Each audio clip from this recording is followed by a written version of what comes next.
बाल दिवस की ढेर सारी शुभकामना। Thank you sir. हमारे भारत के प्रथम प्रधानमंत्री पंडित जवाहरलाल नेहरू जी की जन्म जयंती पर आज सभी को शुभकामना। हम लोग अभी सर बसाए यहाँ उपस्थित हमारे इंस्पेक्टर सर विक्रम जी जिन्होंने हमें बुलाया है। एक्चुअली हम सवेरे आते हमारा शो लेट था, इलाहाबाद यूनिवर्सिटी में मेरा कार्यक्रम था, मैं वहाँ था और वहाँ से मैं आज रहा हूँ। एक शिक्षक होने के नाते मैं भी एक शिक्षक भी हूँ, एक छात्र भी हूँ और एक लीडर भी हूँ। शिक्षक और छात्र और लीडर ये तीनों एक शब्द ही है, उसमें कहीं से अंतर नहीं है। एक राष्ट्र निर्माण करता है, एक विद्यार्थी का निर्माण करता है और एक विश्वविद्यालय जो शिक्षा की पद्धति उसका निर्माण है, अनुशासन का निर्माण। ज़्यादा नहीं, 5 से 7 मिनट आप मुझे सुनिए। आने वाले 5 से 10 साल आपके जीवन में महत्वपूर्ण होगा, क्योंकि पूरे 10 साल शायद आप लोग 10th के स्टूडेंट होंगे। हम वर्ष 2009 में 10th पास आउट हैं और इतने दिन का जो संघर्ष है हमारा, वो कहीं ना कहीं अनुभव से मिला ही होगा, अपने गुरुजन से, समस्या से।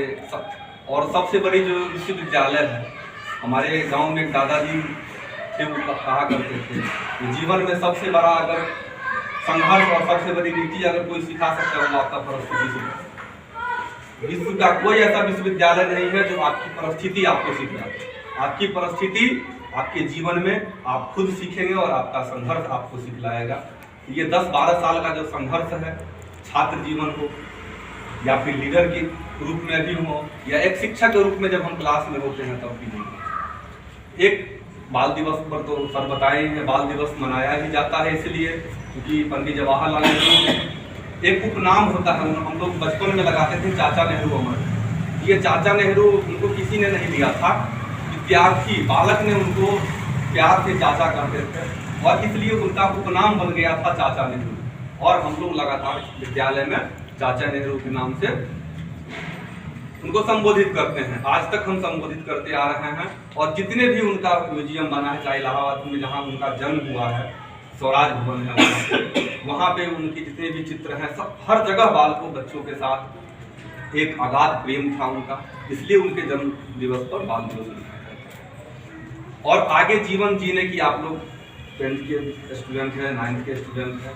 जीवन में स्टूडेंट होता किसको कर, विद्यार्थी कहते किसको?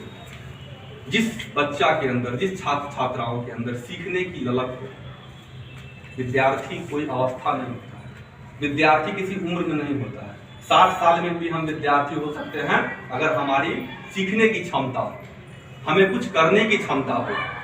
70 साल की उम्र में जयप्रकाश नारायण जी छात्र आंदोलन किए थे, छात्रों का नेतृत्व किए थे। वर्ष 1974 जेपी मूवमेंट हुआ था बिहार ही नहीं पूरे भारत में, और वो बुजुर्ग छात्र का नेता बन करके छात्रों के लिए लड़े थे और वही बोले थे, जो उम्र से कोई विद्यार्थी नहीं होता है, सोच से विद्यार्थी होता है। हमें कुछ करने की क्षमता होनी चाहिए। युवा कोई अवस्था नहीं होता है, युवा एक सोच होता है। इसी को लेकर के हम लोग पढ़े। आजकल हम लोग की पढ़ाई की क्या ऐसी परंपरा बन गई है, हम लोग बस उतना पढ़ना चाहते हैं जितने हमें मार्क्स आए। सबके जीवन में एक अलग एक्सपेक्ट होते हैं। तो हमारे 10th में 60% आ जाए, कोई 70% की अपनी अपेक्षा रखते हैं, कोई 80% की अपेक्षा रखते हैं, कुछ तो होते हैं चलो कैसे पास भी कर जाना। तो ये अपेक्षाएं केवल मार्क्स की होती है। और हम जब भी क्लास में जाते हैं, हम जब भी क्लास में पढ़ाते हैं, तो हम बस इतना कहते हैं आप पास करेंगे, फर्स्ट करेंगे, सेकंड करेंगे, मैं इसलिए आपके पास नहीं आया। आपका जीवन का निर्माण कैसे है, आप जीवन में क्या करना चाहते हैं, आप जीवन में क्या सीखना चाहते हैं, मैं वह सिखाने के लिए आया हूँ।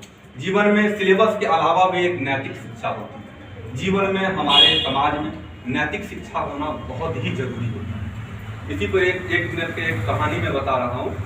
एक कुम्हार होता है, मिट्टी का घड़ा जो बनाता है, वो कुम्हार एक दिन मिट्टी के घड़े बना रहे थे और मिट्टी घड़े बनाते बनाते वो एक ऐसे सामान बनाने लगे, इसको चिलम बोलते हैं हिंदी में, उसमें लोग गांजा पीते हैं, ये अलग चीज है जो कहना नहीं चाहिए। तो वो बना रहे थे, अचानक वो सोचे और उसको फिर से तोड़ के और उसने क्या किया, एक घड़ा। तो मिट्टी में से आवाज आई कि तूने ऐसा क्यों किया, मिट्टी से आवाज आई कि तूने ऐसा क्यों किया। तो कुम्हार ने कहा जो मैं तो बना रहा था चिलम, लेकिन मेरी विचार बदल गई, इसलिए मैं अब हरा बना। तुम मिट्टी कह रही है जो तेरी तो विचार बदल गई, मेरी किस्मत ही बदल गई। अगर मैं चिलम होता खुद भी जलता और दूसरों को भी जलाता, और अब तू सुराही बना रहा है तो खुद भी शीतल रहूंगा और दूसरों को भी शीतल रहूंगा। यही दायित्व होता है भविष्य निर्माण, छात्रों का निर्माण का यही एक लक्ष्य होता है जो हम बना क्या रहे हैं। हम पास करने के लिए एक रेस की फैक्ट्री खोल के रखे हैं, या एक नैतिक शिक्षा के साथ साथ सामाजिक शिक्षा, शैक्षणिक शिक्षा हम उसमें भर रहे हैं। सिलेबस पढ़ना, मैथ फिजिक्स केमिस्ट्री साइंस पढ़ना कोई बड़ा चीज़ नहीं है, ये तो लगातार सदियों से लोग पढ़ते आ रहे हैं, उसी चीज़ को हमको दोहराना है, पढ़ना है। पूर्व जन्म में अगर जो विश्वास रखते हैं, तो एक ऋषि कहते थे, वांगभट्ट साहब थे, जो वैदिक, आज भी अगर सर्जरी जितने भी होते हैं, प्लास्टिक सर्जरी हो, ये वांगभट्ट जी के ही देन था। आज से 200 साल 300 साल पहले भी प्लास्टिक सर्जरी होता था, लेकिन किसी को पता नहीं था। धीरे धीरे अंग्रेज उस बुक को पढ़ा, वांगभट्टी के सारे चिकित्सक व्यवस्था को पढ़ा। आज भी जितने डॉक्टरेट की पढ़ा होता है ना पढ़ाई, उसमें वांगभट्टी के सारे उदाहरण के साथ उसमें सिलेबस में रखा गया है। तो वो कहा करते थे, जो बच्चे का निर्माण जो होता है, तो स्टूडेंट के निर्माण कौन करता है, हमें क्या पढ़ना चाहिए। हमारे जीवन में एक लक्ष्य निर्धारित होता है ना, एक गोल होता है। एक बैट्समैन खेलता है तो उसके जीवन में गोल होता है जो हमें मैच जिताना है। उसके जीवन में ये गोल नहीं होता है जो हमको शतक मारना। आज तक ऐसा कोई भी क्रिकेटर नहीं है जिसने शतक मारने के लिए मैदान पर उतरा हो। उसके दिमाग में हमेशा गोल रहता है जो हम बैटिंग भी उतनी बेहतरीन से करें, फील्डिंग भी उतनी बेहतरीन से करें और बॉलिंग भी उतनी बेहतरीन से करें, ताकि हमारा टीम जीते। तो जीतने के लिए हमें लड़ना चाहिए, हमेशा हमें कुछ सीखने के लिए पढ़ना चाहिए। हम कल क्या क्लास में पढ़ेंगे, क्या नया सीखेंगे, तो वह सीखने की पद्धति हमारे जीवन में होना चाहिए। और सीखने की पद्धति से हमारा सबसे पहला जो उद्देश्य होता है, हम लोगों ने उस जीवन को जिया भी है। आजकल छात्रों को बहुत बड़ी छात्र छात्राओं की समस्या होती है, 8 बजे से पहले सो के नहीं उठते हैं। अब तो ठंडा आने लगा तो उसकी भी ग्राफ बढ़ती चली जाएगी। तो ये जीवन का सबसे पहला, हमारे जीवन का अवरुद्ध जो होता है ना, ये पहला अवरुद्ध है, हम 8 बजे सो के उठते हैं। क्यों? क्योंकि एक मुहूर्त होता है, ब्रह्म मुहूर्त हम करते हैं, 4 बजे ब्रह्म मुहूर्त होता है। इसमें ईश्वर लोग जागते हैं, और उस समय की जो वातावरण होता है, कभी 4 बजे उठ करके सड़क पे टहल के देखिएगा, उस समय की जो वातावरण होता है, और एजुकेशन पॉलिसी में जो दिया गया है, जो 4 बजे से लेकर के और 8 बजे का जो पढ़ने का जो समय होता है, वह समय एक अध्ययनशील समय होता है, जिसमें बड़े बड़े ऋषि मुनि तपस्वी उस समय तपस्या करते थे। और आज के दरमियान अगर देखा जाए तो जितने भी बड़े बड़े साइंटिस्ट हुए, एपीजे अब्दुल कलाम का अगर पुस्तक आप पढ़ेंगे, विंग्स ऑफ फायर, अग्नि की उड़ान, उसमें उन्होंने स्पष्ट लिखा है, जो हम रामेश्वरम के उस समुद्र के तट पे 4 बजे जा करके बैठ करके समुद्र की लहर के सामने पढ़ा करते थे, और आपकी एकाग्रता जो होती है वो बढ़ जाती है। एक बार प्रयास करके देखिएगा, 1 महीना आप प्रयास करके देखिएगा, 4 बजे उठे ना, 5 बजे ही, लेकिन 5 से 8 बजे 3 घंटा जो आप पढ़ेंगे, पूरे 24 घंटा के बराबर आपकी शिक्षा होगी। जीवन में सीखने के लिए पढ़ना चाहिए, और हमारा जीवन तो एक सीख ही है। हम लोग लगातार लड़ रहे हैं। आप लोग 10th पास करेंगे, इंटरमीडिएट करेंगे, फिर विश्वविद्यालय जाएंगे, और उसी विश्वविद्यालय की समस्या को लेकर के हम लोग लड़ रहे हैं। जो 3 साल की जो डिग्री आपकी होती है, वो 5 साल में मिलती है। बिहार में टोटल 19 विश्वविद्यालय हैं, जिसमें पटना विश्वविद्यालय को छोड़ करके बिहार के 18 ऐसे विश्वविद्यालय हैं जो कम से कम 5 साल से पहले डिग्री नहीं देती है स्नातक की। अगर आप 2 साल की पीजी करते हैं तो 3 साल 3.5 साल में उसकी डिग्री मिलती है। अब बताइए, आप 5 साल में ग्रेजुएशन करेंगे तो आप बहुत सारे ऐसे, जैसे एनडीए की एग्जाम होती है, इसमें एज लिमिट होता है, सीडीएस की एग्जाम होती है, उसमें एज लिमिट होता है, बहुत सारे ऐसे कंपटीशन के एग्जाम जिसमें एज लिमिट होता है। तो हम लोग का यही मांग है, जो सरकार या तो सारे विश्वविद्यालय की समय सीमा निर्धारित रखे, समय पे डिग्री दे, नहीं तो एक ऐसा बिल आए, विश्वविद्यालय एक्ट की मांग हम लोग कर। जैसे एक बार आप सुने होंगे, न्यूज में देखे होंगे, जो अन्ना हजारे लोकपाल बिल के लिए आंदोलन किए थे वर्ष 2011। उस समय हम छात्र लीडर थे, हम जादव यूनिवर्सिटी से इंजीनियरिंग कर रहे थे। उस समय हम छात्र का नेतृत्व कर रहे थे, 2nd ईयर मेरा था, और हम सारे छात्रों को लेकर के रामलीला मैदान दिल्ली में गए थे आंदोलन में। वो मांग था लोकपाल बिल का।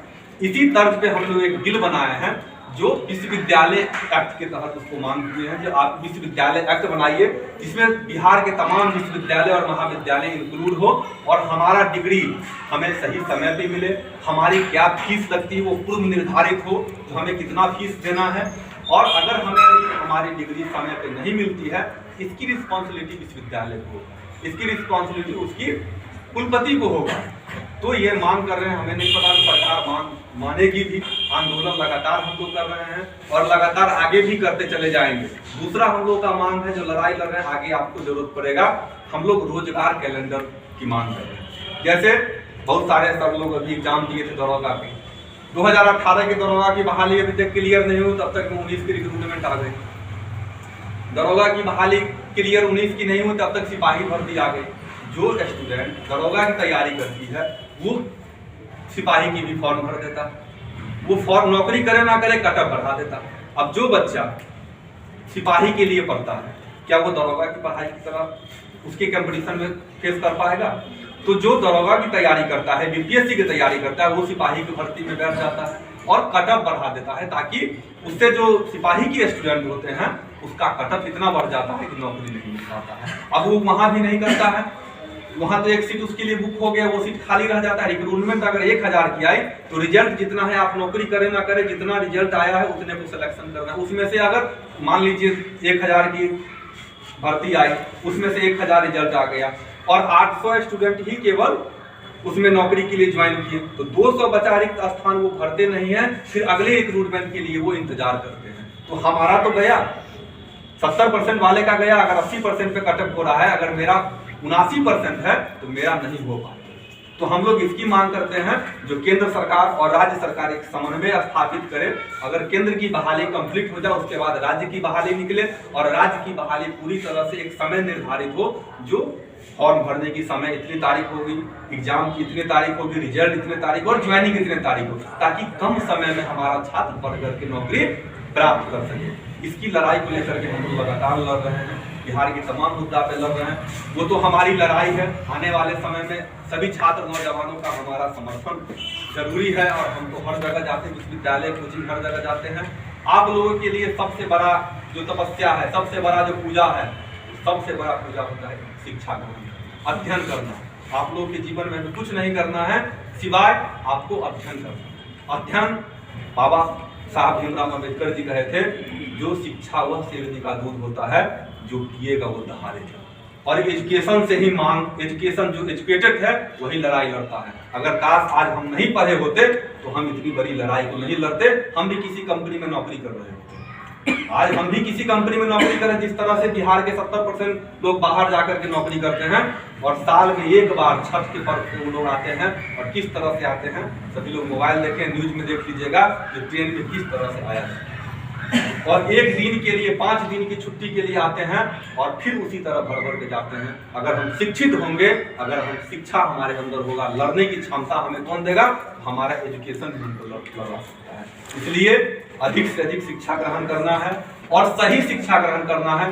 मार्क्स तो आएंगे ही, अगर हम काबिल हो जाएंगे तो कामयाबी हमारे पीछे आएगी। तो हमें काबिल होना है, कामयाबी के पीछे नहीं भागना है। हम काबिल होंगे तो हम पढ़ा के भी कमा सकते हैं। हमारे एक भैया ही हैं, कोटा में एलएन में पढ़ाते हैं, वो बीटेक किए और वो भी आज नौकरी की तरफ भागते। आज उनका सैलरी 1 करोड़ रुपया, पढ़ाने का सिर्फ 1 करोड़ रुपया मिलता है साल में। ऐसा नहीं है हम एक अच्छे टीचर बन जाएंगे तो हमें नौकरी नहीं मिलेगी। हमारे अंदर क्वालिटी होना चाहिए, हम जंगल में खड़े होकर के भी कुछ निर्माण कर सकते। सुपर 30 आनंद सर पढ़ाते थे, उस समय हम सौभाग्यशाली हैं जो हम आनंद सर के कोचिंग में पढ़ते थे। और वो साइकिल से चलते थे, हम लोग पैदल चलते थे, वो साइकिल से चलते थे। और उस समय जब उन्होंने परिकल्पना रखा था, एक सोच रखा था, जब हम प्रत्येक वर्ष 30 स्टूडेंट को आईआईटी में टॉप करवाएंगे। और आज भी वो सिलसिला चालू है। प्रत्येक साल 30 स्टूडेंट आईआईटी में जाते हैं और उनके 30 से 30 स्टूडेंट आईआईटी में जाते हैं। और उसकी भी एग्जाम होती है, आप लोग एग्जाम टेस्ट दीजिएगा तो उसमें एडमिशन होती है। ऐसी तमाम सारे एजुकेशन है, आप लोग अध्ययन करिए और केवल सिलेबस का अध्ययन मत करिए। सिलेबस तो हमारे जीवन का पढ़ाई है। कुछ महान पुरुषों की किताबें पढ़िए। हम लोग बचपन में नॉवेल्स पढ़ा करते थे, घर में आता था तो नॉवेल्स पढ़ा करते थे, पत्रिका आती थी, अब तो मोबाइल पे व्हाट्सएप, फेसबुक और इंस्टाग्राम लोग देखते हैं। हम लोग के घर में बुजुर्ग लोग पत्रिका, मासिक पत्रिका आता था, उसमें धार्मिक, शैक्षणिक, राजनीतिक सभी तरह के विचार उसमें लिखा जाता था। और पढ़ने की क्षमता रखिए। जब तक आप बुक नहीं पढ़ेंगे, आप एक कहानी मोबाइल में पढ़िए और एक कहानी बुक में पढ़िए, आप देख लीजिए जब मोबाइल का कहानी आप 10 दिन में भूल जाएंगे। क्योंकि उसका जो रेडिएशन होता है ना, मोबाइल का जो रेडिएशन होता है वो आंख के रेडिएशन को तब तक क्षमता कर पाता है जब तक हमारी आंख उस रेडिएशन को अपने अंदर बना कर रखता है। लेकिन बुक की जो लिखावटें हैं वो हमारे आंख नहीं, हमारे दिमाग पर प्रभाव पड़ता है। इसलिए आप करिए। चूंकि रेडिएशन के बारे में हम बहुत चीज़ जानते हैं, चूँकि हम एक इंजीनियर भी हैं और रिलायंस कंपनी में मैं टावर की नौकरी भी कर चुका हूँ और कम से कम 1000 सुपर टावर हमने लगाया था। इसलिए अनुभव है। इसलिए आपको कहते हैं आप लोग अध्ययनशील होइए और 5 घंटा पढ़ने की कोई जरूरत नहीं है, 2 घंटा पढ़िए, लेकिन दिल से पढ़िएगा तो 2 घंटा हमारे जीवन का सबसे बड़ा होगा। और आप सबों को शुभकामना है। इस वर्ष आप लोग उत्तीर्ण हो, अच्छे से अच्छे मार्क्स से पास करें।